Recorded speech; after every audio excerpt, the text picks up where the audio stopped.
नाज़रीन, वगड़ में Pakistan peoples party जे अॻवाननि चूंड मुहिम तेज़ कंदे टाउन जे 5 वार्डनि में कॉर्नर गॾिजाणियूं ऐं इलाइक़े वासियुनि सां मुलाक़ातूं कयूं।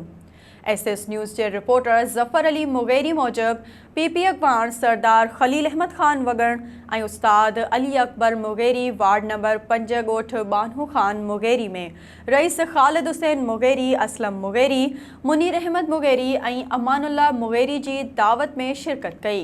कॉर्नर गॾिजाणियुनि खे ख़िताब कंदे हुननि चयो त तब्दीली जे नाले ते अवाम खे बेवकूफ़ बणाए तहरीक इंसाफ़ अवाम जो रत चूसे मुल्क में महांगाई करे छॾी। हुननि चयो त वगड़ टाउन जे 5 वार्डनि जो अवाम पीपल्स पार्टी जी हिमायत करे रहियो आहे। 26 जून ते मुफ़ाद परस्त ऐं करप्ट सियासतदाननि जी तॾावेढ़ थींदी।